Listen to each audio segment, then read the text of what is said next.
If you've been thinking about getting serious with your money, like actually serious, now's the time. The Motley Fool is offering new members 50% off their iconic stock recommendation service, Stock Advisor. This is the same service that's crushed the market with recommendations that have returned 1,057% since inception, compared to the S&P 500's 180% over that same period. This isn't guesswork. The Motley Fool has a track record of finding companies before they become household names. So if you want to invest smarter and you like saving money while doing it, go to fool.com/listen to claim your 50% off discount off a 1-year term of Stock Advisor. Again, that's fool.com/listen. Returns of 1,057% are from the Motley Fool's product Stock Advisor and measured against S&P 500 returns of 180% as of July 10th, 2025. Past performance is not an indicator of future results. All investing involves a risk of loss. Individual investment results may vary. Looking for a smarter choice for dental implants? Meet the Contact Dental Implant System from Biotech Dental, trusted by clinicians across Europe and now available in the US. With a single prosthetic connection, streamlined surgical kits, and seamless digital workflows, Contact makes every step easier. It's clinically proven, intuitively designed, and surprisingly affordable. See for yourself why more dentists are switching to Biotech Dental's Contact System. Visit biotechdental.com today to learn more. That's biotechdental.com.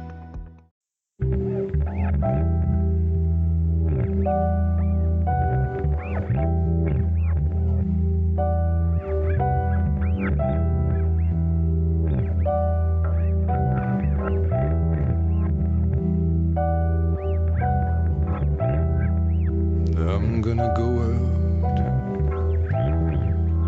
and get myself a gun.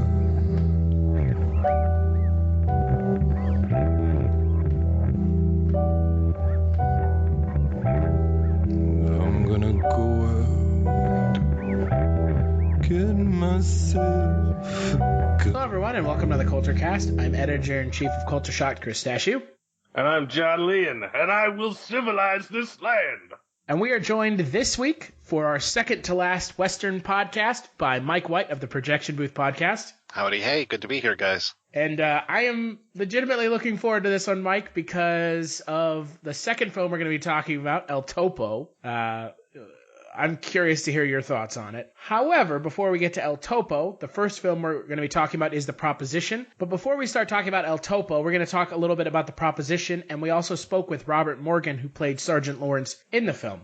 The Proposition was released in 2005. It is an Australian Western film. It's directed by John Hillcoat, and the script is written by Nick Cave of Nick Cave and the Bad Seed. It stars Guy Pearce, Ray Winstone, Emily Watson, John Hurt, and Danny Huston, and it follows Guy Pearce's character of Charlie Burns as he crosses the Australian outback to kill his brother Arthur Burns, played by Danny Huston, and he's been given the proposition of killing his brother by Ray Winston's Captain Morris, so that he can save Captain Morris Stanley, John. Oh, I never caught that was his first name. And he has to kill his older brother to save his younger brother, Mike, played by Richard Wilson. So, Mike, had you seen this movie before, and what did you think of it? You know, the first time I saw this movie was years ago. I was just looking for the review of it that I wrote years ago at the Toronto International Film Festival. And I have to say, when I saw it the first time, I really didn't like it. But then as the years went on, I found that I couldn't stop thinking about it. There are so many striking visuals in the film that I just really couldn't stop. And then after a while, I kind of realized, you know what? If this movie affected me so much that I can still recall so many of the scenes as if they had, they had played out in front of my eyes 20 minutes ago, maybe I should reconsider it. And so I was really glad when you asked me to be on the show, because I was like, good, I finally get a chance to go back and rewatch The Proposition. And this time around, I really liked it a lot, because all those things that bothered me the last time, I was okay with this time. What about you, John? Well, I know you're going to say you liked it, first off. Well, yeah. I mean, this is another one of the Western movies that I've owned for a while. I don't really know if I could give an in-depth description of why I like it. I mean, the acting is all pretty good. The soundtrack is interesting. I like Mike said, the visuals are really good too. But it's not exactly like the other Westerns that we've been talking about this month. It's a little more odd, I guess. But I still really like it. Yeah, it struck me as very Peckinpah-esque. Having watched The Wild Bunch a couple weeks ago, and then watching this film, there were similar tones in the film. The Wild Bunch is a very kind of gritty Western with a lot of... Nothing is clean that happens in the movie. Everything is very gritty and to the point and bleak. And The Proposition is a very bleak film. Mm-hmm. It's also covered in a thick, not a thin, a thick layer of grime and dirt. And a lot of flies. Yeah. Oh, man, I talked to Robert Morgan about the flies, man. That stuff's unintentional. I mean, That's just like you walk into the shade and the flies go away, and then you walk out of the shade and they're immediately back on you. And it's the setting of the film is absolutely just brutal. Uh-huh. You can feel the Australian outback watching this film. Like, every tree looks dead, and they're, like, scattered throughout the landscape that's just open brown grass. Yeah. Well, rocks. It's very clearly not a film made with the American sensibilities that have kind of permeated the other Westerns we've watched this month. I mean, a lot of the Westerns we've watched this month have not had this feeling of utter hopelessness that this film has. Mm-hmm. You know, they're a little bit more up there. You know, even they're not very much more upbeat, but this film is not upbeat at all. Right. This film is like everybody's getting fucked up. Oh, yeah. Yeah. There are no heroes in this movie, really. Mm-mm. I mean, No. the closest one is Captain Stanley, and even he's, you know, he's still the one that's driving Mike Burns to go kill his older brother. Or Charlie Burns to go kill his older brother to save his younger one. Yeah. So he's still pretty not nice. Well, I mean, he's pitting. He is the puppet master, right? He's pitting people against one another for his own, means, for his own gains. And his... If you've been thinking about getting serious with your money, like actually serious, now's the time. The Motley Fool is offering new members 50% off their iconic stock recommendation service, Stock Advisor. This is the same service that's crushed the market with recommendations that have returned 1,057% since inception, compared to the S&P 500's 180% over that same period. This isn't guesswork. The Motley Fool has a track record of finding companies before they become household names. So if you want to invest smarter and you like saving money while doing it, go to fool.com/listen to claim your 50% off discount off a 1-year term of Stock Advisor. Again, that's fool.com/listen. Returns of 1,057% are from the Motley Fool's product Stock Advisor and measured against S&P 500 returns of 180% as of July 10th, 2025. Past performance is not an indicator of future results. All investing involves a risk of loss. Individual investment results may vary. Do you love movies? So do I. What's up, y'all? It's KB, and I love movies. Inviting you to listen to The Conversation, a film podcast where passion meets perspective and opinion. From the old school to the new, I invite a guest on to discuss the movies that thrill us, challenge us, break our hearts, or even blow our minds. There's always new episodes dropping wherever you get your podcasts. So join the conversation. We don't just watch movies. We love talking about them too. The Conversation with KB Loves Movies, a part of Someone's Favorite Productions podcast network. His whole end game of civilizing Australia is pretty amazing. Yeah. You mean ambitious? Yes. Very ambitious. Wants to do it no matter what it takes. And I got the feeling that he was I got the feeling that a lot of these folks were, well, other than the Aboriginal people, nobody is native to Australia, but it feels like this is kind of like the second wave of people that are kind of coming over. And I'm getting a lot of stuff like with the Burns family. There's a lot of remarks about how they are Irish. And then with the captain, I'm thinking that he is much more standard British. and him trying to bring that kind of British air to Australia and make them live the life, exporting the lifestyle of Britain. And I'm especially getting that with all of the scenes of he and his wife in their like little island of normality that he and she have kind of created. And I really got that, especially towards the end when there's a great use of a British flag being used with Captain Stanley. I don't know if we're going to get into spoilers with this thing, but yeah, we will. So when the British flag is wrapped around his head at one point, I was like, okay, yeah, I'm really kind of picking up on this. Whereas the other guys, the way that they speak and everything, they have much more of a brogue going on, which is kind of funny since Guy Pearce, I can't remember if Pearce is from Australia or New Zealand, but it's funny that he is playing an Irishman in this Australian set Western. Yeah, no, Guy Pearce is Australian, but I picked up on that too, and I was like, wow, he's having to shirk his typical accent and demeanor to pretend to be someone who lives in Australia, which is pretty great. And I almost didn't recognize Danny Huston. Like, I typically see him as playing the short-haired, like villain from the X-Men films, these kind of things, and usually much more upworthy and everything. Seeing him with the long hair and the beard and everything, it took me a while before I finally was able to place him as the Arthur Burns character. Mm-hmm. I have kind of a problem with Danny Huston, not his performance, but that wig that he was wearing. It really took me out of the film sometimes because it just looks so fake. It looks fake, and it's one of those things where it's not a big deal in reality, but when I saw it, I was like, man, that didn't even look right. I never noticed that kind of stuff, unless it's, like, especially bad, like the one in Samurai Cop. Oh, where it's just like the guy has, like, a mop on top of his head. Uh-huh. Yeah, if it's somebody that is a known bald actor, then it usually is very noticeable to me. Like the changing hairstyles of Bruce Willis or Nick Cage, it's like, whoa. Or John Travolta. Yeah. It's like, whoa, that just doesn't look right.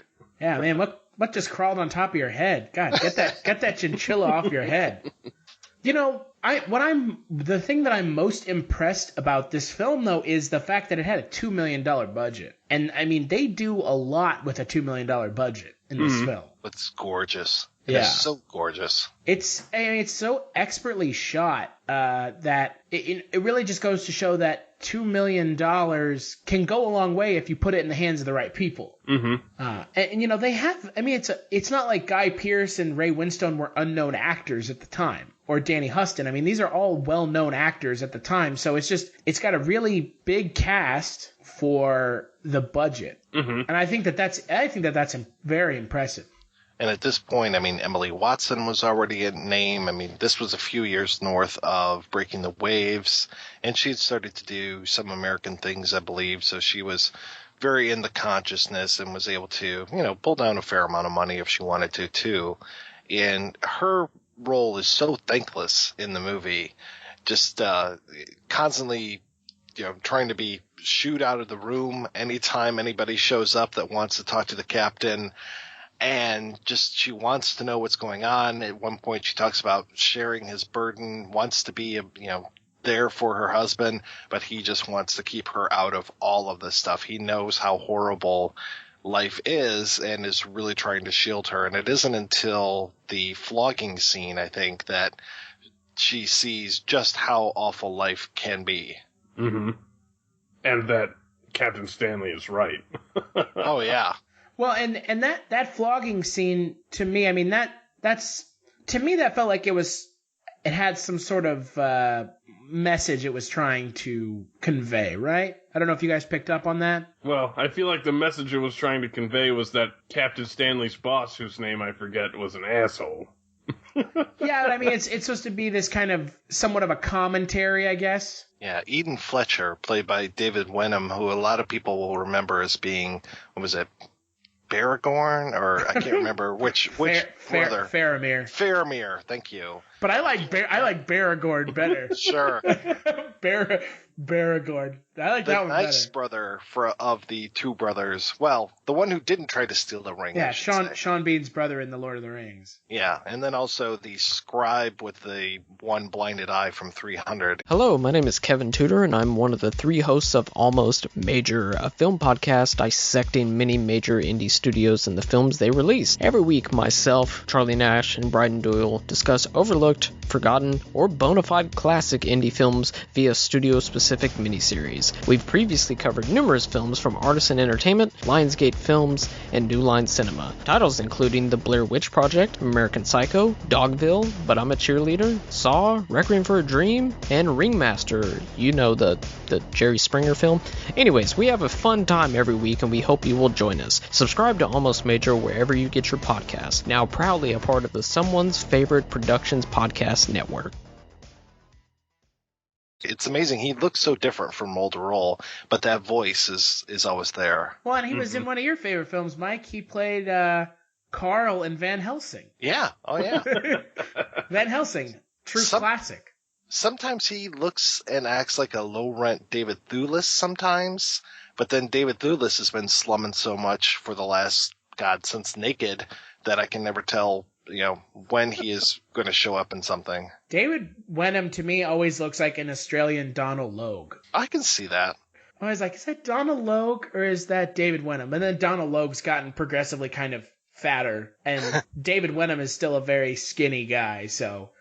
I just felt like that scene was supposed to be some sort of commentary on the treatment of... the mentally handicapped criminals. Yeah. Or mentally ill criminals. Right? Well, and also, I mean, there's a big Christian metaphor that's hanging all over this movie. I mean, that they're going to hang him on Christmas, the flogging of Mikey, very similar to the flogging of Jesus, the 40 lashes with the lash and everything. And so, yeah, I just saw that there was a lot of kind of Christian imagery going on here, even that, Fletcher's first name is Eden. So I'm sure that if we dug a little deeper, we could probably dig up a lot of other kind of Christian symbols that are happening in here. And of course, everyone is being as un-Christian as you possibly can be in this film. Everyone has a motive and everyone is there to fuck over somebody else. Well, and John Hurt as Jelen Lamb, I mean, he says biblical stuff as well. Yeah. So, yeah. And also has a whole conversation about how Darwin is an asshole. Yeah. And John Hurt has a small role in the film, but he is absolutely the standout. Oh, yeah. Small, but so memorable. Yeah. Mm-hmm. To the point His death with Danny Huston is probably my favorite scene of the whole movie. Getting stabbed and just, tortured. Well, that little, poem, and then Danny Huston replies with the end of the poem, and Jelen Lamb is like, so another educated person, but you're not my brother. And then he just stabs him. Yeah. And when Jelen Lamb is like, Irishmen are just niggers turned inside out, I was like, oh, man. This is just terrible. Wipe John Hurt out of the WWE Hall of Fame. Yeah, right? Oh, yeah, exactly. Get the fuck out of here, man. You will never see John Hurt in the WWF Hall of Fame. God. Looky here. It was in a movie, guys. It doesn't count. He didn't say it in real life. I am thoroughly impressed, though, with Nick Cave's script. I mean... Script and his score. Yeah. I mean, you don't think of Nick Cave as a screenwriter. At least I don't. Well, it's weird because Nick Cave's name has been bouncing around for years when it comes to The Crow. I knew that they were going to do a remake of The Crow way back after the first Crow, and then they've done sequels and all this stuff. But Nick Cave, for some reason, has had his sights on doing a remake or a version of The Crow since back in the 90s. And so I knew he was interested in screenwriting, and I know that he's shown up in movies and everything, like Wings of Desire, and then the 20,000 Days on Earth that he was in just, last year or whatever. But yeah, he's got this interesting relationship with movies that I've never really been able to put my finger on. And then when he wrote this, I was like, okay, yeah, he really can write movies. And then also providing the score for it. I mean, just some of those moments, like when you can hear him kind of whispering over what's happening on screen and stuff. I mean, I know it's a song, but just the use of that, I was just like, wow, this is really cool. And he also worked with John Hillcoat again on Lawless, which was... Is that any good? I haven't seen it. It came out a couple years ago. I didn't watch it because it has Shia LaBeouf in it. And we don't have our resident Shia LaBeouf expert on the podcast to tell us if it was good or not. But I also remember hearing like a while back that Nick Cave wrote a script for the Gladiator sequel. Oh, yeah. Where it had him like traveling through time. It had him like traveling through time, and it was just, from everything I've read, absolutely insane. And it didn't get made, unfortunately, but apparently Nick Cave and Russell Crowe were like buddy-buddy. Well, there's that Australian or New Zealand connection again going on. Yeah. But I mean, he is as impressive a screenwriter as he is a musician. Right. Because this script's really tight. Yeah, you guys mentioned the other Hillcoat one, and then he worked on The Road and The Assassination of Jesse James by the coward Robert Ford. My God, what a horrible title that one was. But he worked on those too. But like I said, I was always so happy when he would show up in Wings of Desire and just was like kind of playing himself, but kind of not really. So he knows what he's doing. But yeah, I would love to see Gladiator through time. I would too. I mean, I'm not a huge fan of the original Gladiator. I know nail me to a cross. But wait, Mike, are you not a fan of it either? No, I'm not a fan of it either. Yeah, I've never understood the love for it. It's just a okay movie. I have to say, I was not a fan of the way that it was shot. It was one of those first movies that was shot way too close, so you can't even tell what's happening with the action. You know, coming from somebody who's a big fan of like the Hong Kong films where you get a nice establishing shot and you can see the action, rather than here we are and we're like 2 feet away from these guys that are in hand-to-hand combat and I can't tell who the fuck is who. I mean, I'm also admittedly not a huge fan of Russell Crowe either, which doesn't help. Of the things I've seen Russell Crowe in, he's just okay. I don't think he deserved to win an Oscar for Gladiator. I mean, I think that movie was kind of lauded as some great thing, and then, it's an action movie. It's a drama that's got some interesting ideas, but ultimately it's definitely not one of Ridley Scott's best films. It's a dad movie. It's a movie that you buy your father on Father's Day if you don't know what else to get him. Buy him that or like Master and Commander. Oh, there you go. See, another Russell Crowe. For me, Russell Crowe can never top what he did in something like LA Confidential. I will watch that movie every day if I had the chance. And that's a movie I still have not seen. Oh, you are missing out, buddy. There you go. You should change your screen or page to screen month. Put that on there. I think it was on our list, and we reached out to people for it. I mean, we reached out to everybody involved, but everybody involved in that movie is a relatively big star. Now they are, yeah. Yeah. Well, I mean, Kevin Spacey was big time at the time, right? Yeah, he was there. Danny DeVito, but that really helped revitalize James Cromwell and what's the blonde woman? Kim Basinger. Kim Basinger, and then that really just shot Guy Pearce and Russell Crowe to stardom. Yeah. I haven't seen it yet. I've always wanted to, so one of these days. I highly recommend it.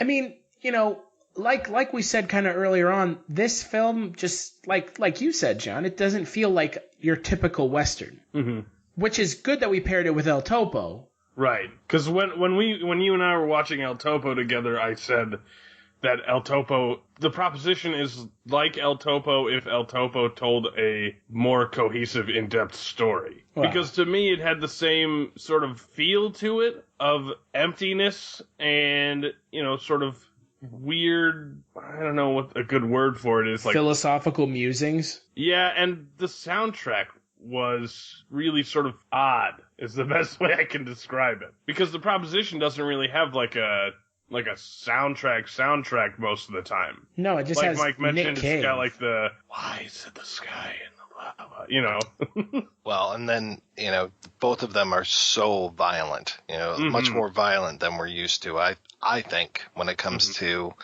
Westerns. I mean, especially looking back at, traditional Westerns, before The Wild Bunch, where you didn't really see a lot of it was violent, but it wasn't the level of bloodshed, and it just wasn't the carnage that we see in stuff like The Wild Bunch On. Mm-hmm. But yeah, the amount of violence in both of these films is just.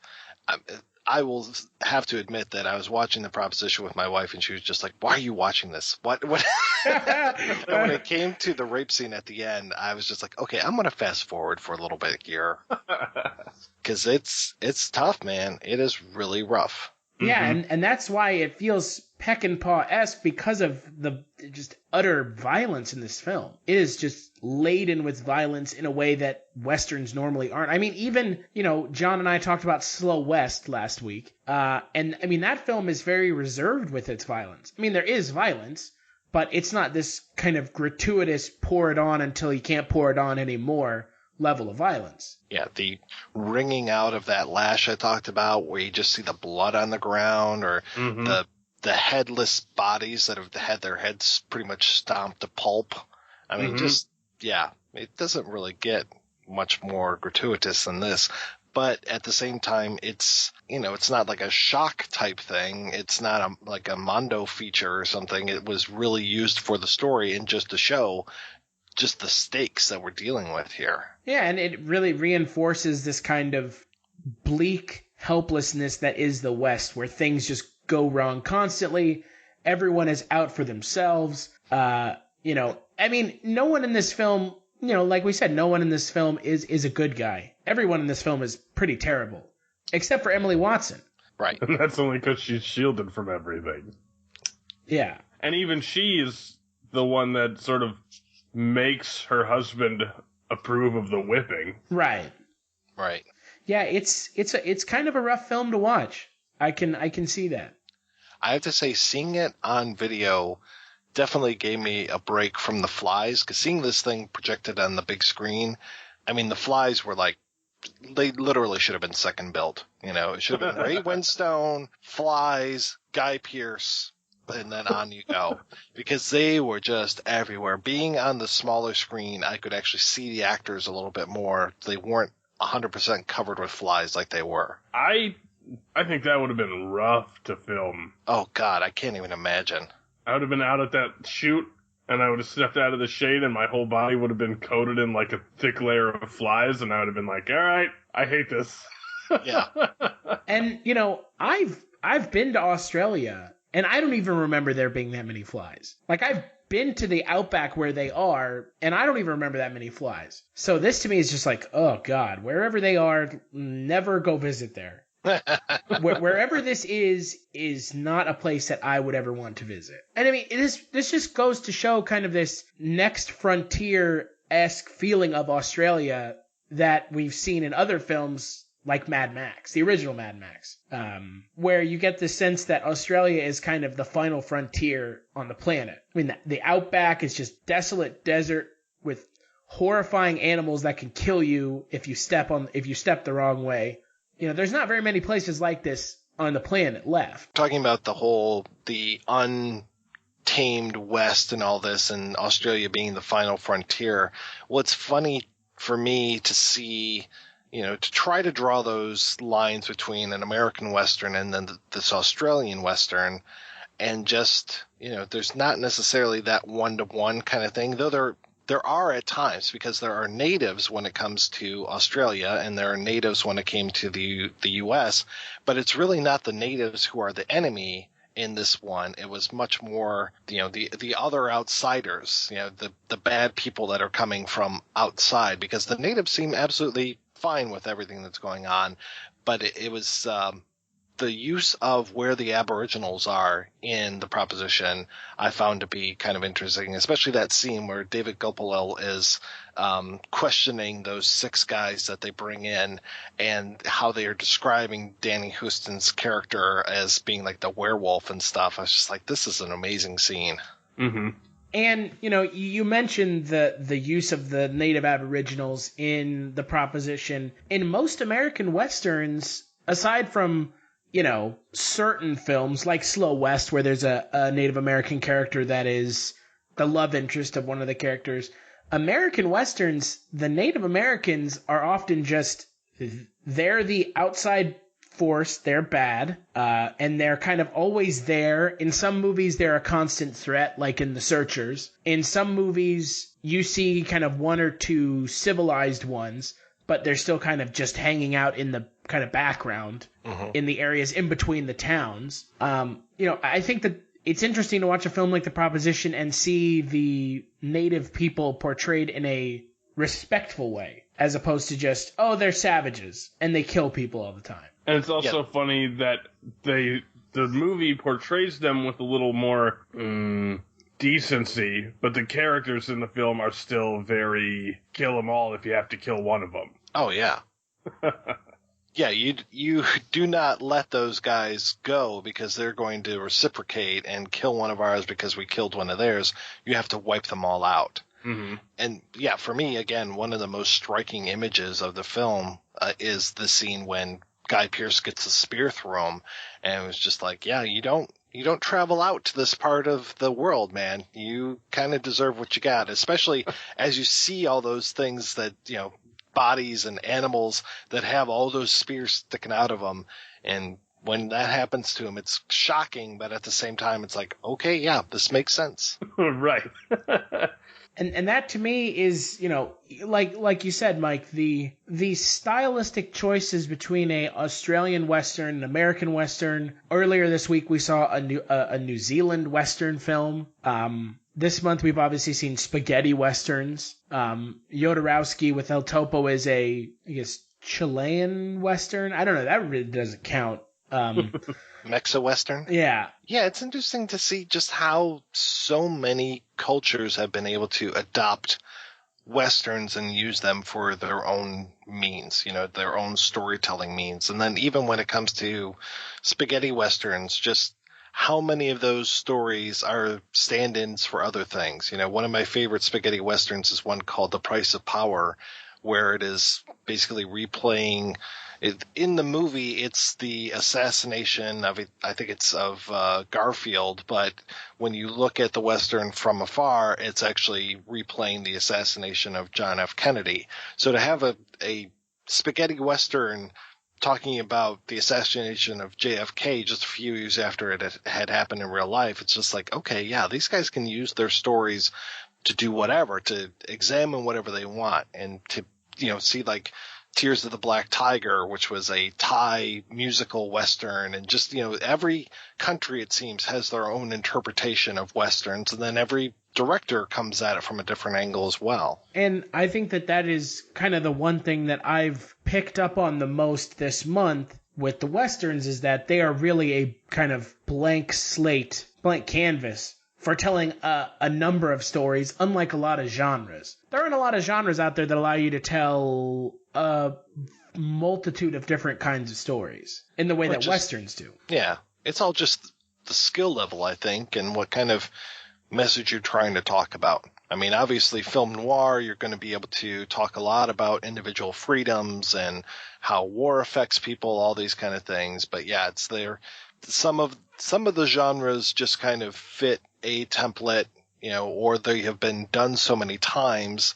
I mean, we can look at, like John Wayne's filmography and just see how many freaking Westerns he was in, and how many of those were, pretty standard shoot 'em up cowboys and Indians type things. But in the hands of a master, like a John Ford or Howard Hawks, you can get a whole lot more out of your Western than just like, guy rides into town and there's trouble that he needs to settle. Right. I agree. And that's kind of the one thing I've really appreciated about Western Month, is that it's not just your typical run-of-the-mill, story of cowboys versus Indians or outlaws versus the law. I mean, I'm not even sure that we've watched a film that's been outlaws versus the law or cowboys and Indians on even a base level this month. Thanks to John, obviously. No, you guys have had a really good, diverse group of films to look at, and just to see all those different ways that the Westerns can be used to tell these different tales. Yeah, because to be perfectly honest, if we had sat down and watched a bunch of John Wayne movies, I would have pulled my hair out. Because having watched The Searchers, which was okay, it was John Wayne being John Wayne, a curmudgeoned old ornery man who hates the Native Americans. It was all right, but I just didn't see why it was so widely considered to be one of the best movies of all time. But I've enjoyed a lot of the other films we've watched this month because they're just so different in their approach to what it means to make a Western film. So before I move on to what you guys, your final thoughts, what do you think the Rotten Tomato meter is at for The Proposition? 70%. I'm going to go with 75. 86% certified fresh. Wow. Boom, closest without going over. Brutal, unflinching, and violent, but thought-provoking, and with excellent performances, this Australian Western is one of the best examples of the genre to come along in recent times. I agree. Yeah, I would say so. I would say that is a apt description of the film. And the audience score is 85%. So I would have assumed that the audience score would be lower. Yeah, it is sort of bleak, like we've talked about. I don't know if I expected so many people to like that. Nothing happy happens in the film. No. There is not a single positive thing that happens throughout. Well, except at the end when they all get together and they start singing around the campfire. Oh, wait. No. Oh, yeah. That was this film. They start singing The Yellow Rose of Texas, and everybody is just singing and clapping and eating beans. Yeah. Yeah. All right, Mike. So skip it, watch it, and best performance for The Proposition. Ooh, well, definitely watch it. If you had asked me a couple of years ago, I would have said skip it, but I say watch it now. Best performance, God, it is so tough with this one because everybody is so strong. I guess Ray Winstone. I guess he's the glue that kind of holds it together for me. What about you, John? I'm definitely going to go with watch it. I really like The Proposition. It's sort of a weird version of the Westerns that I love so much. Like Mike said, best performance is really rough with this movie. Everybody's good from, Robert Morgan's sort of dickish cop to John Hurt's bounty hunter that's literally only in the movie for his introduction and his death, all the way up to the bigger performances from Ray Winstone, Guy Pearce, Danny Huston. They're all great. I don't know if there's anybody that did a performance in the movie that I disliked. I think best, I might have to go with, I'm going to go with Richard Wilson, who played Mike Burns. That's surprising. I just think his character's not my favorite, but I doubt very much that Richard Wilson is like that character at all, because Mike Burns is, clearly has some issues and is a little, I don't really know how to describe him. He's special. Right. He's mentally handicapped. Right. And he's also, terrified. Yeah. The whole movie, he's terrified. I mean, the movie opens with them getting shot at and ends with him getting fucking killed. He really reminded me of Paul Dano a few times. Yeah, I can see that. And then I had to laugh when John Hurt asks Guy Pearce what his name is, and he comes up with Charles Murphy, because I immediately started going, Charlie Murphy! I got my shit on your couch, Charlie Murphy! I would have loved to have seen John Hurt say that. Charlie Murphy! For me, I'm going to say watch it. It's, like John said, it's a very interesting interpretation of a Western. For best performance, I'm going to have to give it to John Hurt. I mean, he's only in the film for 2 scenes, but they really stand out to me as the kind of some of the most interesting scenes in the film.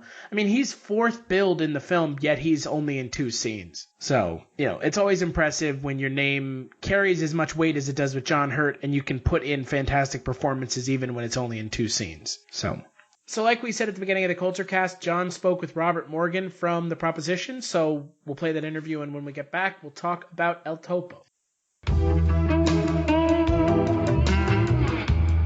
So my first question is, how did you get involved with The Proposition? I knew John Hillcoat, or I know John Hillcoat very well. Actually, I spoke to him the other day and asked him, does he mind me talking about the film? He said, go right ahead. And I knew John before he made that film, and he asked me to audition for one of the roles, and I did. He sort of said, yeah, that'd be great. So that's how I got into it, really just through the normal process as they do here. It was in Australia, of course. and it was really good. So that's how it worked out. Yeah. And what is John Hillcoat like to work with as a director? He's a fantastic director. He's very, very caring about what actors do. It's a lot of people can be a little blasé about it and just, say, okay, just get up and do it. But he's very aware of how different people work. He's very supportive, very evoking of people's method of working, and he's very good at casting. He casts really, really well. I think that's why a lot of his films have a sense of depth to them, a sense of real grit to them, because he's very good at judging people. So he's a great guy. He's great to work with. He's very fast. His films, I think, other films you might have seen of his or know of his, like The Road, Lawless, and others, they have a real beauty to them, I think, a real poetic feel to them, and I think he always seems to get that depth to his films. Mm-hmm. He chooses well with his cinematographer as well. He has some great people shooting his movies. And what did you do to prepare for the role of Sergeant Lawrence? Because he's a really interesting character. I tried to grow a beard, but and grow my hair, because I don't have much hair. So I just finished the film before my hair was short, and John said, please just let your hair grow as much as you can, because nobody had a haircut in those days. But the one thing I did ask John, because it was an entirely Australian story in a lot of ways, it was a very brutal and, I think, honest story about Australia. Mm-hmm. And so many people in that time, like 1890, I think it was around about then, there's a lot of English people, a lot of Scots people, a lot of Irish people, a lot of people with strong accents. And I said to John, can I have an Australian accent? So at least I wanted to show that, people who had been born there and were born for a couple of generations, like maybe Sergeant Lawrence, who with a less distinctive European accent, were equally responsible for the brutality or equally involved in it. It's not responsible because people don't really know what they're doing when they're doing it. So that was the one thing I did ask if I could do that. And he was happy to go along with it. Because most people, as you've seen in the film, have English accents or Irish accents or things like that. And I just wanted something that was based from the generations of people who had lived there, who had lost their Irish accent or Scottish accent, who were more Australian. And apart from that, I just did a few extra horse riding. I hadn't been a horse on a horse. You can't have to be too frightened. But that's what it was. Look, where we shot the film, it was so hot, so beautiful as well. You couldn't help but just being in that sense of desolation, and we don't belong, white people do not belong. The environment really helped you define what the character was like. It did that, yeah. And when you're watching the film, it has the dirt and the flies are very obvious. Well, there was no fly wranglers. They were real. Especially in this place called Winton where we shot it. It was so hot, and this is what happened. You walk in the shade, and the flies disappear. You step into the sun, one step, and you have a million flies on your back. And it is so cold. But the dust and the heat and the sweat and grime, man, some days it was 54 degrees, that's Celsius, right? Out in the back on horses, in the dust, in those thick woolen costumes, which were pretty authentic, because, they're making wool, and although you really breathe, it was still damn hot, You could feel it. As I said, the environment made you feel like, what the fuck are we doing here? Anyway, yeah. And what was the shooting schedule like for that sort of heat and emptiness of the location? Well, it was out of necessity. The time I was there, they would have to swap over. I think there was some time that they had 2 weeks of just night shoots, so was nothing done in the day, and they had a lot of night shots and what have you to get away from the heat, and also to do night shots. And the best thing to do is do it in the block. And people get looked at as much as you can, hydrate and what have you. You just got to do it. Like some of those shots and riding the horses, out in the middle of nowhere. It's what it is, and they get the shot done and didn't go sit in the shade if you can find any. But, it's the type of film, and I always believe that about John Hillcoat's film. When you're part of it, you get a sense of just that it's going to be a really worthwhile experience. So you don't feel angry about being there. You feel, I want to contribute. You want to give, because I think he's a really true artist who doesn't make the film, and I think he makes art, and he makes things you want to say, well, I was in that. I was part of that, and I think it's a beautiful thing, Yeah.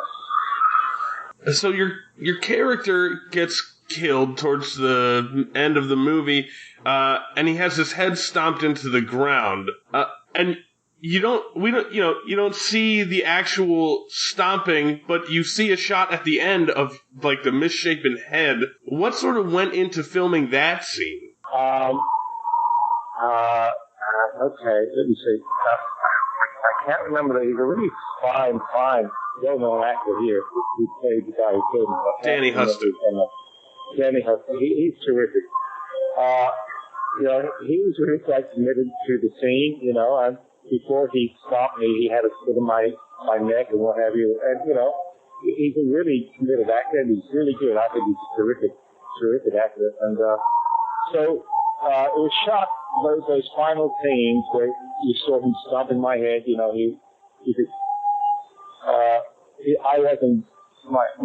wasn't there when you see him stomping, but when you saw the shot of my head crushed, there was a really fine makeup job, but my head was a little bit sunken into the earth, so it looked like it being crushed, but it wasn't. Mm-hmm. You know what I mean? Does that make sense? Mm-hmm. But, it was pretty violent, and it's just the way it is. And that's one of the things I like about John film, because it's violence is violence. You don't make it pretty. It's just what it is, mm-hmm. And just before that, actually, I think it's one of my most favorite lines in the film. A really wonderful man and wonderful actor called Tommy Lewis, who's an Aboriginal actor in Australia. He's a wonderful guy. He says to somebody just before, I think he says it to me. I think he says, "You get the wrong fucking black man." And it's just it's such a potent line.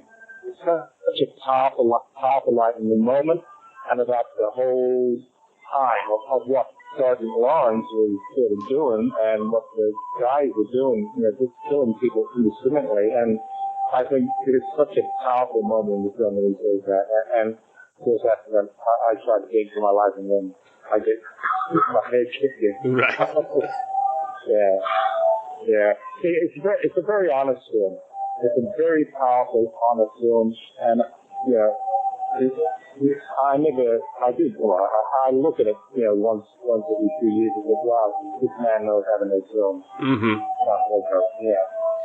And you mentioned Danny Huston being a talented actor, but Ray Winston plays your character's boss. Yeah. Ray is a fantastic man. I have to talk about actors as people as well, and I've never met such a generous man in my life. He's a beautiful man. He was a boxer, and I was a boxer too. We both have similar histories.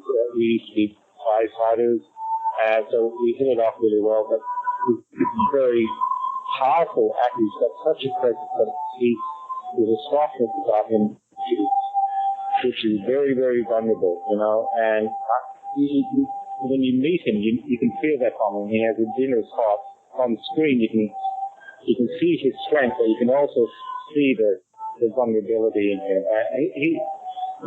And it's a very difficult role, because I don't think he really believed in what he was doing. It's the character.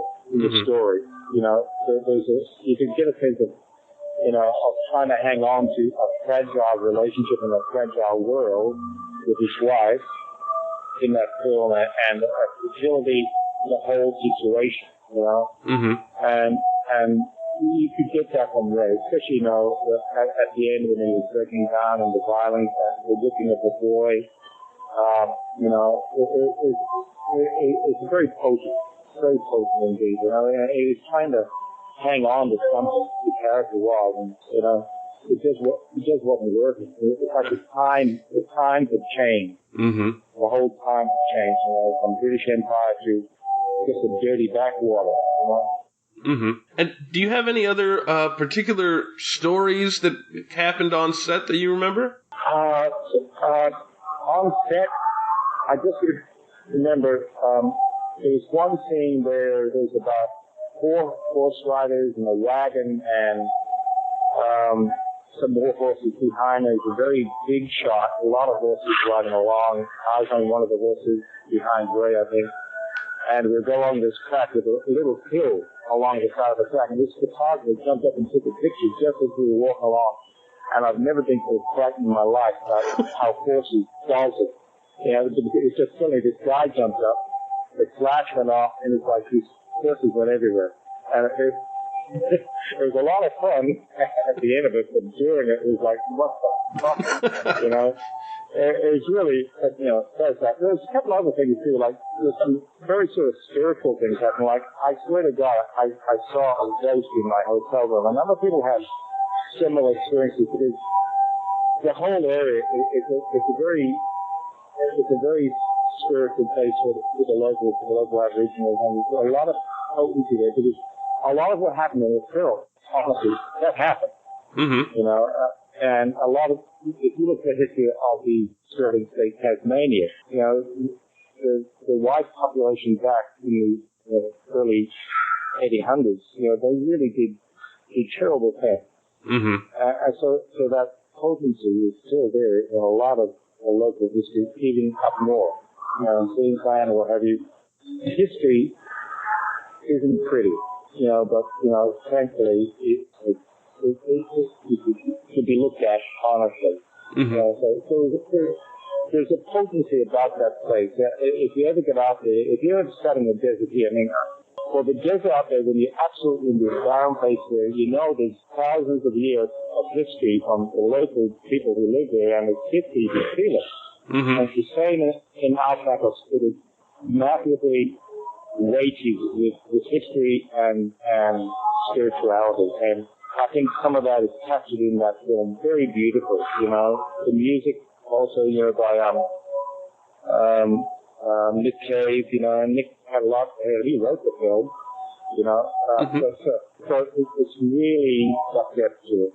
But it's a beautiful thing. I think it's a very, how can I say this without that kind of silly? It's a beautiful film. It captures a lot in that film. You know, it's violent, it's harsh, but it's beautiful. You know, and of course, you know, Guy Pearce, that beautiful actor, you know, who plays the brother. It was a beautiful role, and he did it well. And John Hurt was fantastic. You know, really, it was a joy to be part of that film.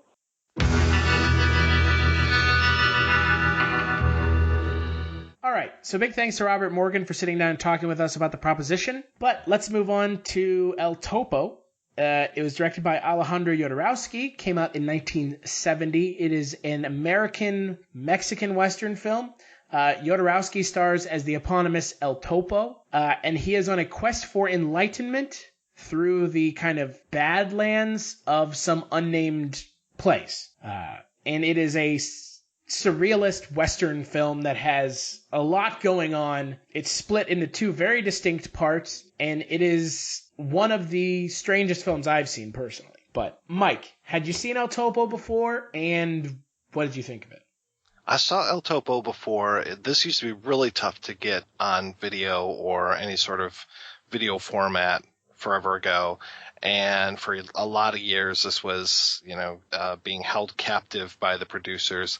So I managed to see a version on VHS that was dubbed in English and had Japanese subtitles. Not necessarily the best way to see it, but it really just kind of effed up my mind when I saw it the first time, and I loved it. And then I actually hadn't seen it in its original Spanish until like this morning when I watched it again, and I loved seeing it in Spanish. Really made a big difference for me, especially to know who was saying a lot of things. For some reason, like when it was dubbed in English, I could not tell sometimes, especially in scenes where there were crowds, exactly who was supposed to be talking. But this time was much better off, and it was great seeing it also unblurred. The Japanese Laserdisc that I got the VHS copy off of was blurred all over the place, so the part where the bad men are riding on the monks' backs and slapping their butts, that was all blurred out. So, was the young child's penis blurred out? I don't think the young child's penis was blurred out, but I can't remember. I mean, it was also looked really blurry in general, just being, kind of a bad transfer. But, yeah, absolutely crisp and beautiful when I saw it this morning, and great hearing Jodorowsky's voice. I love listening to that guy talk. If you guys haven't seen Jodorowsky's Dune, the documentary, I highly recommend it because he is just this amazing storyteller, and he flips back and forth between English, French, and Spanish like nobody's business. And it's a great movie, as is, to me, El Topo. Very, very striking. Again, I was talking about how The Proposition stuck with me for all those years. El Topo stuck with me for longer than that. I have a question. I was about to say, what a time to be alive. When you watched the English dub, did they do that thing where in the Spanish version, I don't know about the one you watched, I assume we watched the same one, but sometimes ladies would talk and it would have clearly male Spanish speakers? It was just that one character at the end of the movie. The one character, which I don't remember her being in the, I don't remember what her voice was when I watched it the first time, which would have been like 97, 98, something like that, when I was finally able to locate a copy on VHS. Gotcha. Yeah. So, yeah, I noticed that too this morning when I was watching it and going, okay, I wonder why exactly. I'm guessing maybe she was a guy in drag, but I can't really tell. Just to be weird? Yes. So, first off, Mike, to answer your question, yes, I have seen Jodorowsky's Dune. Jodorowsky's Dune is actually the reason that this movie came up this is the one movie I suggested this month, that was able to get through to the Kulturecast. I let John do all the suggestions this month because he is a Western fanatic, and if it had been me, I wouldn't have known what to pick. So El Topo is the one film that I made the list, and that was because of Jodorowsky's Dune and having seen kind of the little snippets in Jodorowsky's Dune about El Topo. But that being said, since John can't just say I loved it, John, what did you think of El Topo? It was okay. I think after sleeping on it, it got a little better in my head. I think the main issue with it is that I'm not really a fan of surrealist sort of storytelling, really. I think I understand the value of surrealist film, but I don't know. I prefer more comprehensive storytelling and character building and stuff like that, as opposed to, I don't even know how to describe El Topo. There are parts of it, a lot of parts, where they follow one action for a really long time. Like the dude with 3 hats who gets shot when El Topo is fighting the colonel and his men. You guys know what I'm talking about?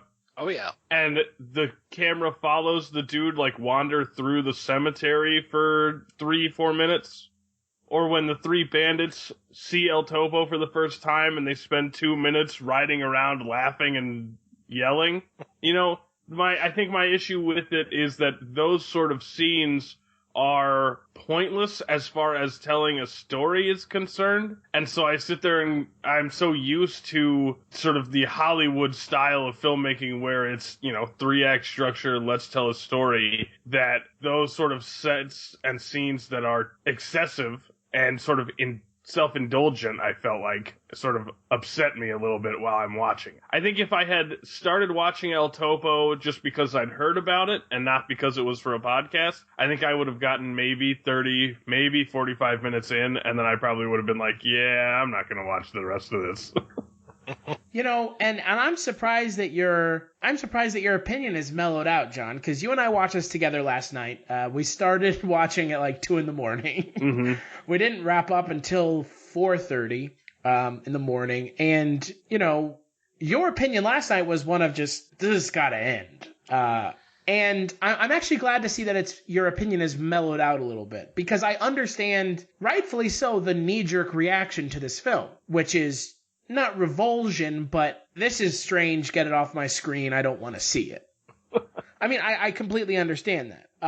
However, from my point of view, I really enjoyed the film. It is surreal. It's very strange. It's not going to appeal to 99% of the people who watch films, because there's a lot of stuff that goes on in this movie that, it's just, not that it can't be explained, but it seemingly happens in a vacuum unless you're able to kind of read into what Jodorowsky's talking about. Which is mostly sex and religion. Right. But for me personally, I enjoyed it.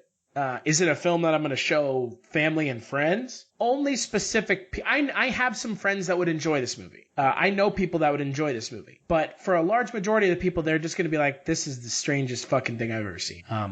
The real kind of issue with El Topo is the 2-part structure. And I think that the film gets significantly stranger in the second half of the film. When he's digging a tunnel from a cave that is filled with deformed dwarfs, and from there to a town that's filled with corrupt, normal-looking people. Yeah. I mean, the first half of the film is a Western, more or less. Mm-hmm. Yeah. And the second half is this kind of love story? Well, it's very much a tale of redemption at that point. Right.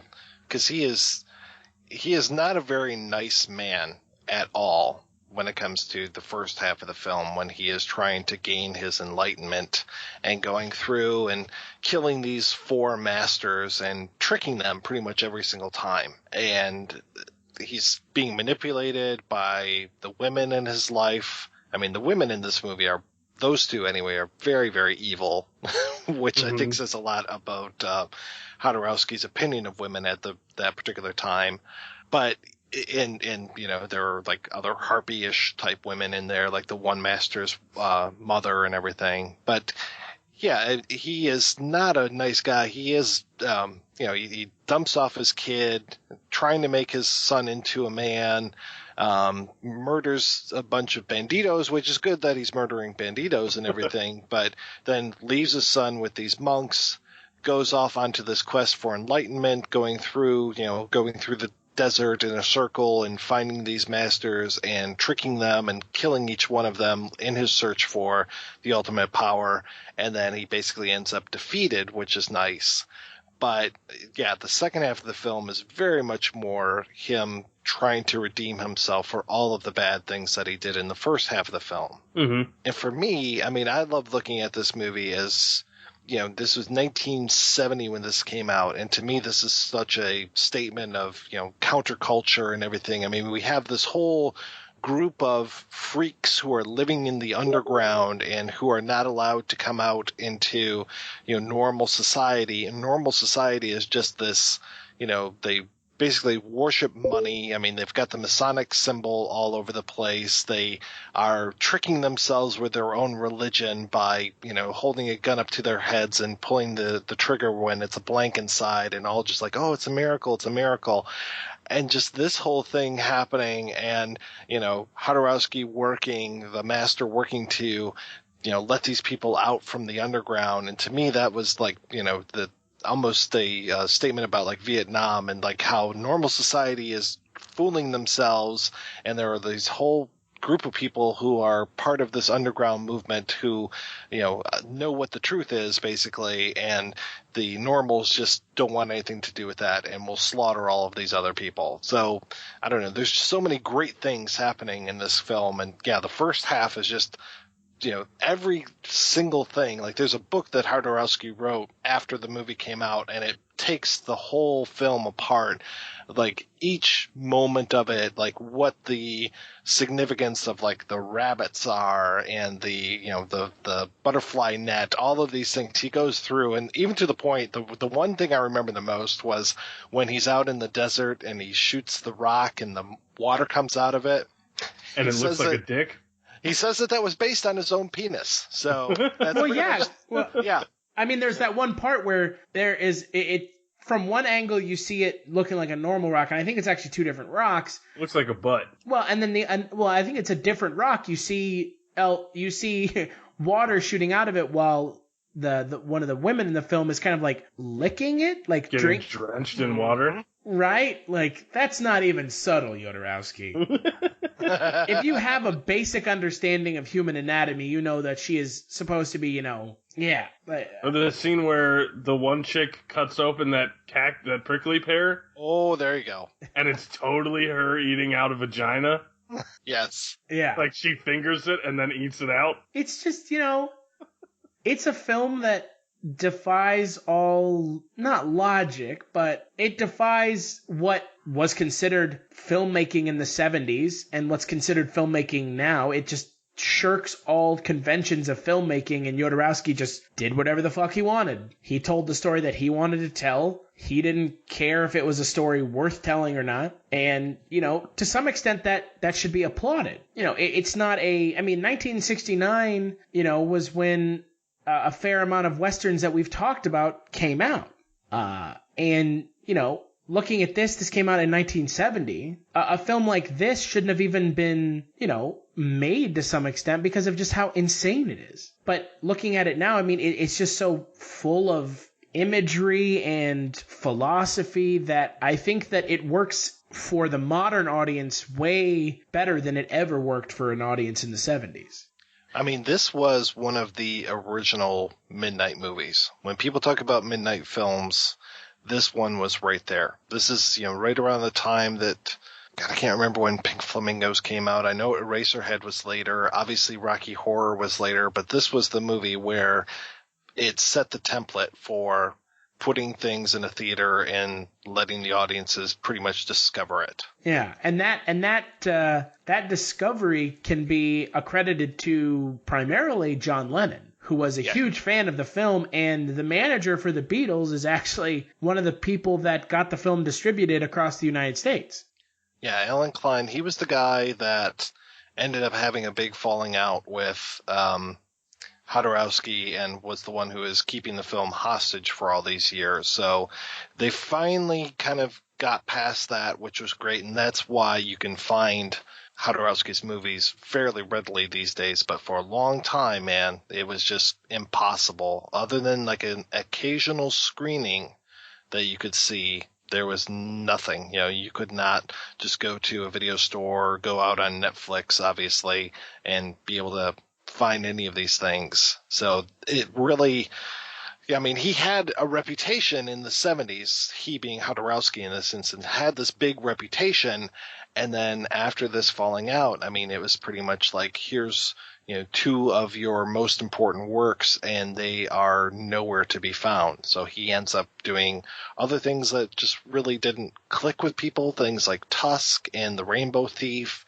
Santa Sangre is phenomenal, but it feels more like a Italian film than it does a Jodorowsky film. There are moments in there that feel more Argento than Jodorowsky, but it is still a phenomenal film. And it isn't until years later, like as we're getting into more towards Jodorowsky's Dune, that we're able to see this stuff. There was a box set that was set out in Japan, I want to say early 2000s, and then finally Anchor Bay was able to bring out the box set of Jodorowsky's work in, I can't remember, I want to say again early 2000s, a few years after the Japanese box, and that was like, finally we can see these movies. You could see Fondo and Lis, which was a really hard thing to see for a long time, and see some of his other works, like his earlier films, like the Decapitated Heads movie that he did as a short, and just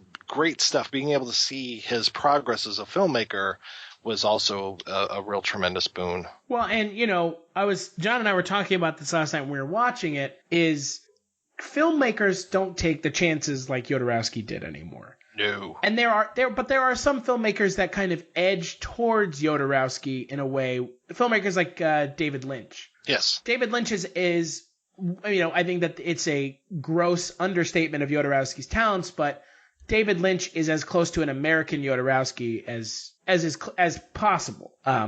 Because of, films like Eraserhead, which I watched last year, misguided attempt at watching it for our horror movie month, a film that absolutely is not a horror film. Though I used to recommend that to people at Blockbuster when I worked there. People come in looking for a horror film, and I'd say, I think the most terrifying movies I've ever seen have been Repulsion and Eraserhead, but they weren't big fans of me after they came back with those movies. I do find it kind of coincidental, though, that we've mentioned Jodorowsky's Dune a fair amount of times now, that Jodorowsky was slated to make Dune, and then he was not really replaced, but the man who ended up making Dune was David Lynch. Right. Because I think that Jodorowsky still, to some extent, is seen as kind of a loose cannon. Oh, yeah. Because of films like El Topo. John, when you and I were watching the film last night, you made a statement that I think is very telling about Jodorowsky and the grocery store. Huh? The thing about does Jodorowsky ever do anything? Oh. Does he ever have conversations in his real life where it's just like, hey, what do you want me to pick up from the grocery store? Oh, eggs? Yeah, okay. Or does it always end up being a sort of symbolism for something? And I think that mindset in feeling towards a director is seen as dangerous, especially in this day and age where everyone is expected to do kind of a rote, straightforward film. Jodorowsky is not dangerous in the sense that what he's talking about is not PC, but the ideas that he has about what the medium of film can be is dangerous to a system that is so straightforward. And there's a shitload of symbolism in his movies. Oh, hell yes. Which is, for the benefit of the audience more than for his own benefit. Yeah, if you go in and watch The Holy Mountain, that whole movie is just steeped in tarot symbolism. There's so many poses that these characters are doing that are straight from tarot decks.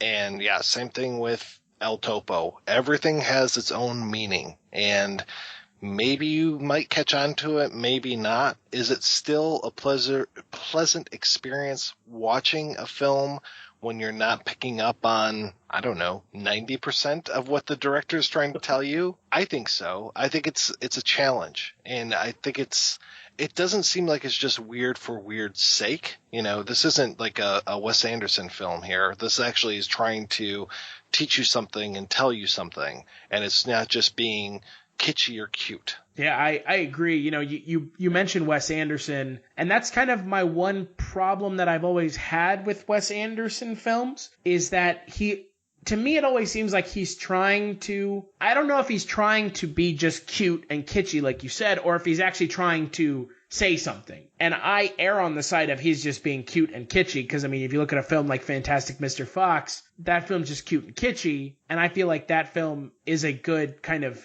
translation of a lot of Wes Anderson's film. However, Jodorowsky is clearly trying to say something. Right. Even if you don't catch it. John and I last night, we didn't catch it at all. Well, watching his movies that late at night, and I don't know if you guys had a few in you or not, or if you're just... No, I didn't. We should have. We should have. But yeah, that's a bad idea. You gotta be... Well, to be fair, that's how these movies are meant to be watched, right? Well, Jodorowsky would say he doesn't take LSD, he is LSD. So this movie's not an action or a comedy or a religious film. It is everything. Jodorowsky, exactly. Quote, direct from Jodorowsky himself. Yeah, you can watch these movies fucked up and maybe get something out of them that you're not going to straight. But I would say watch these under the cold light of day and see how they affect you. And then, go ahead and watch them real late at night. But it's tough, man. It's tough paying attention sometimes when it's too late at night. Yeah. No, I agree. And, there's always kind of joke among people that, you should watch this movie, stoned or drunk. This movie's better stoned or drunk. I think if you watch this movie stoned or drunk, you'd be terrified. Well, I mean, Jodorowsky uses real dwarfs and people who have disabilities in the second half of his film. The first half of the film has some really striking imagery, particularly the beginning where El Topo and his son, played by Brontis Jodorowsky, Alejandro Jodorowsky's son, they come across this town and there's just like a huge kind of like pool of blood. Oh, yeah. I mean, that's striking. Or the scene that you were talking about that was censored on the version that you watched with these kind of bandits riding monks with their asses covered in blood. Yeah, and you know that all of those things that were written on those monks' asses probably have all kinds of symbols and all that stuff to them too. Right. There's nothing simple here. No, this is like the documentary Room 237 that talks about kind of the hidden meanings in Kubrick's The Shining, and people reading too much into films. I don't think that you need to read too much into El Topo to figure out what Jodorowsky's talking about. No. It's kind of just below the surface. It's not like, oh, and then he turned the fucking baking soda can and that symbolizes the duplicity of man. I think the one thing that I applaud Jodorowsky for doing in El Topo is he is at least somewhat clear with what he is trying to talk about. And he tells a coherent story from my point of view, at least. The film is not just incoherent babble. It does tell a coherent story. I do notice that John has been extremely quiet this entire time. Well, the only thing I really have good to say about the movie, and even this isn't good for most people, a lot of movies, we talked about The Proposition with the rape scene being uncomfortable for you, Mike, and the content of that, I am aware that it's, not good morally, but it doesn't make me queasy. And I think, El Topo had one part that did make me feel uncomfortable. And that's the part where the orgy makes El Topo and the dwarf chick. Yeah. The people at the orgy, make them undress and have sex in front of them. And I was like, oh, man, okay, this is a step too far. Well, I mean, the film doesn't feel like an exploitation film, but there are certain parts of the film that are very exploitive, that kind of edge on exploitation. And that scene is in one in particular. You really kind of feel like it's, Jodorowsky is like, I know I'm edging towards exploitation, but I'm going to he pulls it back immediately. But you're right, John, that scene is extremely uncomfortable to watch. Yes. Yeah, other than that, I don't really have anything particularly good or particularly bad to say about it. I was muted. Oh, well. Choking your lungs out. Yeah. No, I'm sitting here coughing. I was curious, though, Mike, for you personally, and then I'll ask John the same question, do you prefer the first half of the film or the second half? I think I prefer the first half, but I don't know. I think you have to have both just because he is being redeemed in that second half, and it really kind of shows that the world that he inhabits is so messed up. But I really like the whole idea of it's a fairly standard kind of almost kung fu film if you look at the first half, where you have to go through and defeat the masters in order to, gain what you want to gain. But it's nice that he isn't able to accomplish his goals, because normally in any other Western, or most films, your hero, and in this case, I guess he's our anti-hero, will get what he wants, and whether it's through cheating or not. And he cheats and he doesn't get what he wants. That's rough.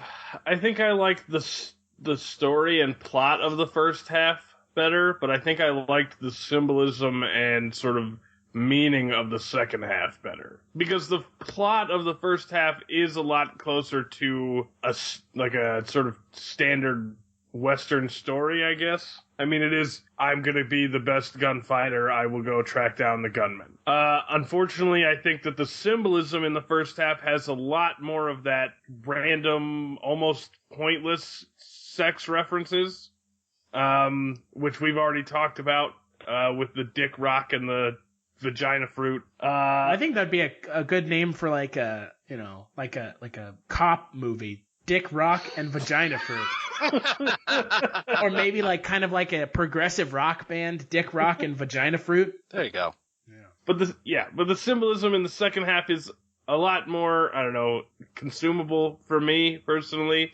It deals a lot more with the sort of corruption of society and mankind, and also the way that religion can be used to sort of trick not only other people but also yourself, and the way that society looks at the sort of disenfranchised, less culturally mainstream members of the population. By gunning them down. Right.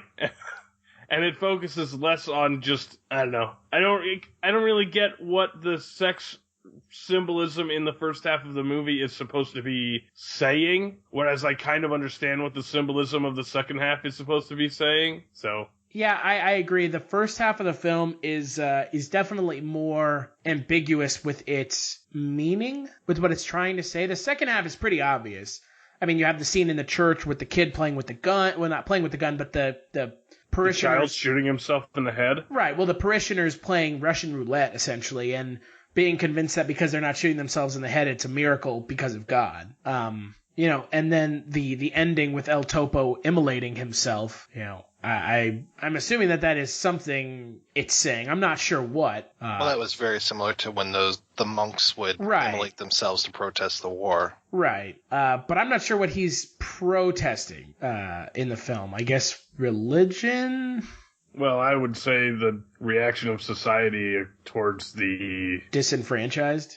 Right. Because that happens right before he sets himself on fire. So. Right. I think I enjoy the second half more than the first as well, just because of the blatant symbolism and message that the second half is trying to tell. I think that the first half works better as an actual movie. It has a more coherent storyline as opposed to El Topo turning tricks in the street for money with his midget girlfriend. But I think that the first half of the movie also has better imagery, especially when he's going around and revisiting kind of the tombs of the masters, their graves, and they're covered in beehives, which John and I were talking about that last night. That's a biblical reference, right? That's what yeah. The dead lion that Samson finds. And I mean, even at the end of the first half when El Topo is shot through the hands and feet. Oh yeah. Right. I mean, it's just so blatant religious imagery. I don't know. That might be sort of the reason why I was really bugged by the movie while we were watching it. Is surrealism does sort of feel to me like self-aggrandizing, it's self-indulgence. I mean, Jodorowsky made a movie where Jodorowsky plays a character that gets turned into Christ. Yeah. You know what I mean? Oh, yeah.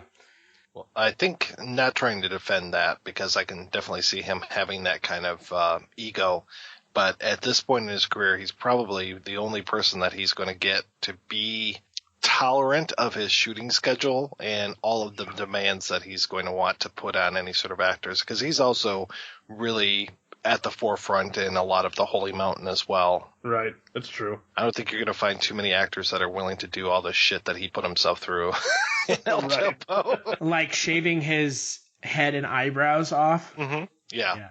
Which makes him look like a fucking mole. Yeah, he looks like a mole.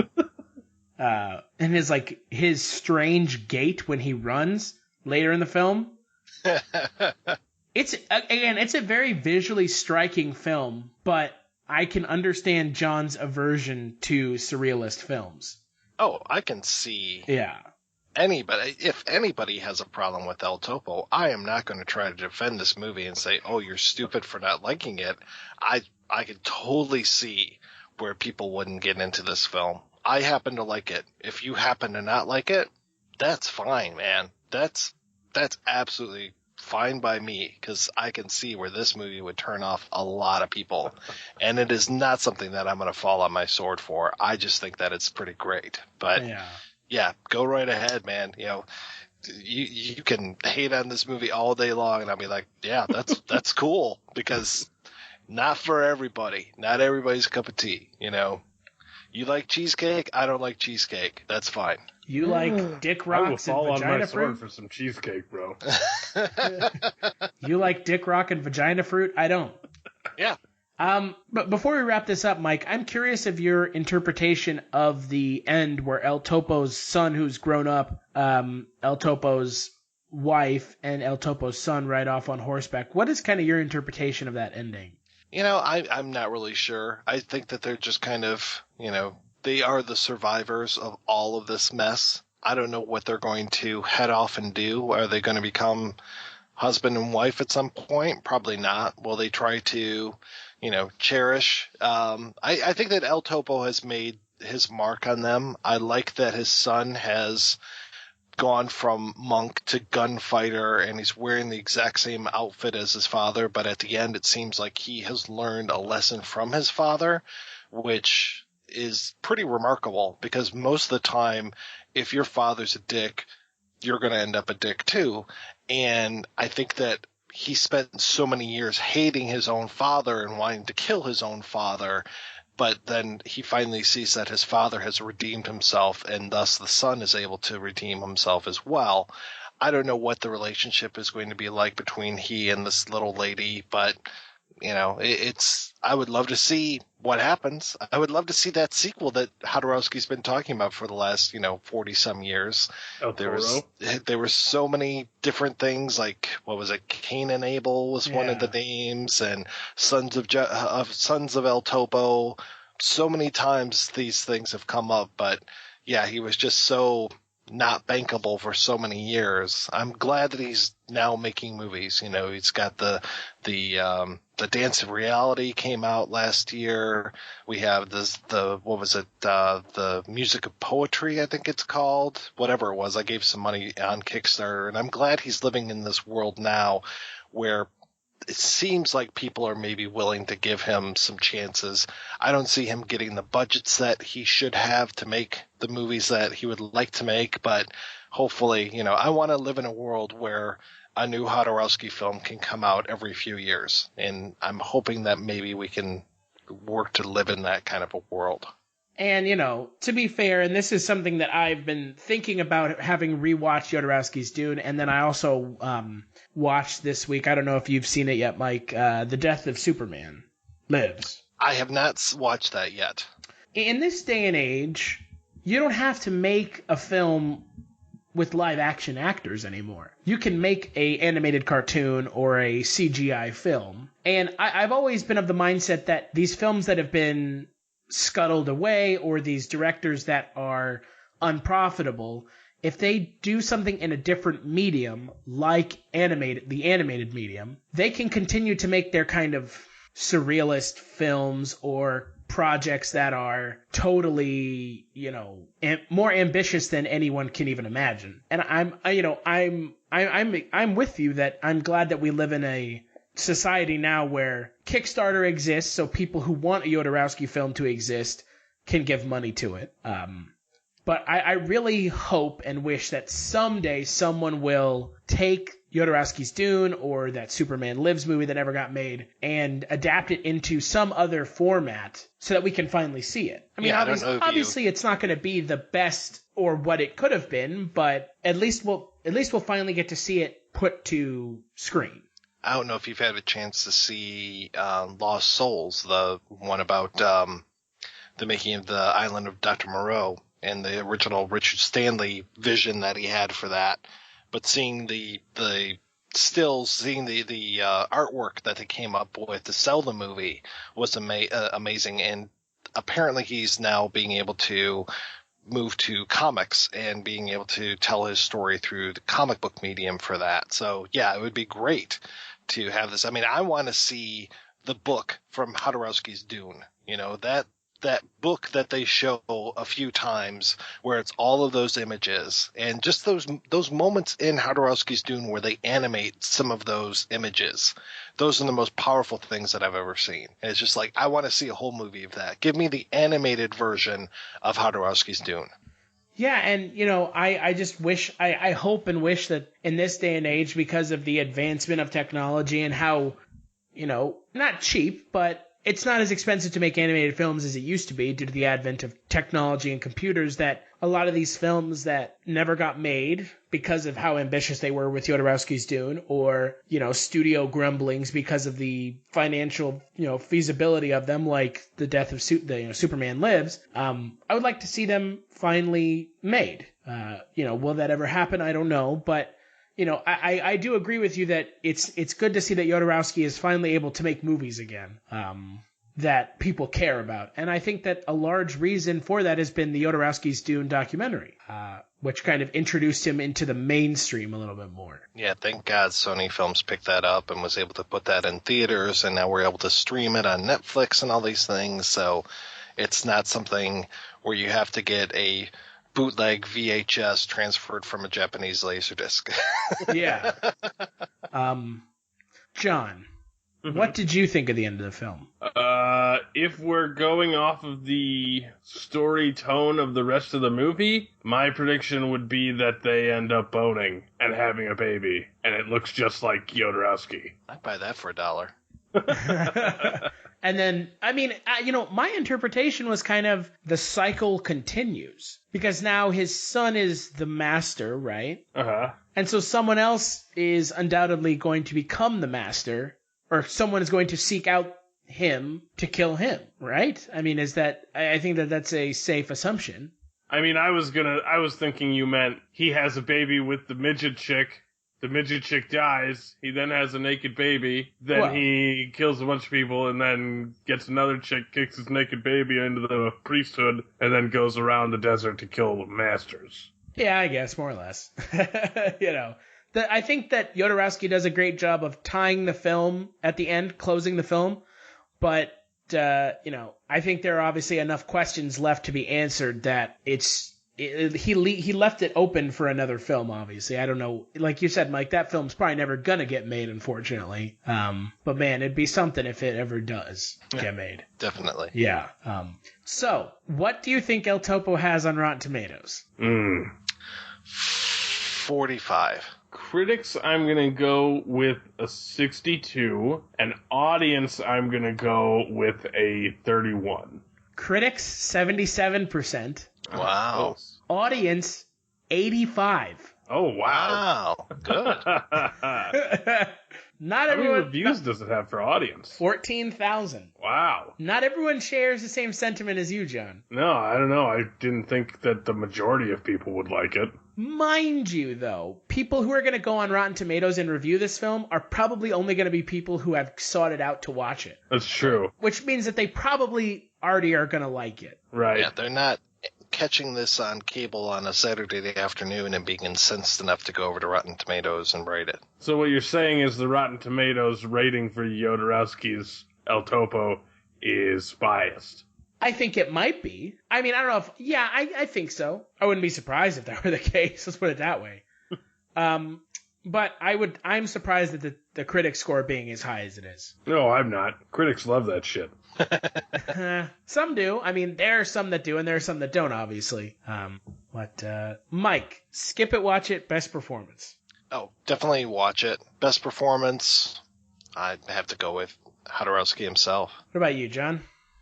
I guess I'm going to say skip it. I think best performance, I don't know, everybody is just listed as Bandito whatever, so I don't really know who was who. I guess I'll go with the midget chick. You're not going to go with Alfonso Arau, a.k.a. El Guapo from the Three Amigos? Oh, man. No, I'm going to go with the midget chick whose name I don't know. Desconocida? Probably. Is that the character name? Probably as close as it's going to get. Paula Romo? I'm going to say watch it. However, there's one... No, that's not it. Oh, God damn it, John. I'm trying to find her. No, I can't find her. Never mind. Go ahead. For me, I'm going to say watch it, but that's with one caveat. If you've listened to us talk about it and you're not into surrealist films that also happen to be violent and have weird sex orgy scenes, you're not going to like this movie, so don't even sit down and watch it. It's 2 hours long. If you're not into surrealist films, you're going to absolutely hate it. And then you're probably going to email me or comment on the page for the site and tell me how I'm an idiot. So just saying, if you're a fan of surrealist films, watch it. If you are not into surrealist films, give this one a total pass. As for best performance, I know we normally don't like to double up, but for me, Jodorowsky is the best in the film. Close second would be the two gentlemen without arms and legs that are the cohorts of the first master. The Master Blaster? Yeah. Yes. That's immediately what I thought of. So next Wednesday is going to be the final podcast for our Salute to Westerns. We're going to be talking about Going South and Rango. Two more films that have taken the Western genre and bent it in interesting ways. Rango is obviously an animated film about a chameleon that gets lost in the desert. And Going South, I have not seen, but I know it's directed by Jack Nicholson, and it has Jack Nicholson in the starring role. I've never seen it, however, but I'm looking forward to it. Mike, is there anything you want to plug before we wrap this up? Well, sure. Folks like listening to me drone on about movies, be they surrealistic westerns or not. They can find me over at Projection Booth, which is projection-booth.com. We do new episodes every Wednesday. And you talk about Alien and people hate you. Yes, exactly. God. Well, because I didn't get Charles Dance on the episode. Yeah, man, come on. He was only in one of the biggest, most popular shows on TV right now, bro. How you doing? God, some people. John, what about you? Well, you got my Twitter at JohnLein1, and you got the Kulturecast, which you're already listening to, so good for you. And you've got the Chronicles from the Crypt. Oh, man. That was pretty great, John. You can follow me on Twitter at HeelStash. Like us on Facebook and follow us on Twitter at CultureShocked. Like I said, Thursday of this week is going to be our final podcast of Western Month. Next month, we're going to be talking about movies that were adaptations from books. We have a lot of interviews lined up. We're going to be doing a little bit of a different format. We're going to be talking about one movie a Kulturecast as opposed to two. So you'll get to hear us talk about one movie for an hour as opposed to two movies for 4 hours. And again, Mike, thank you so much for taking time out of your schedule to sit down and talk with us about El Topo and The Proposition. Well, thank you guys. It's always a pleasure to talk to you.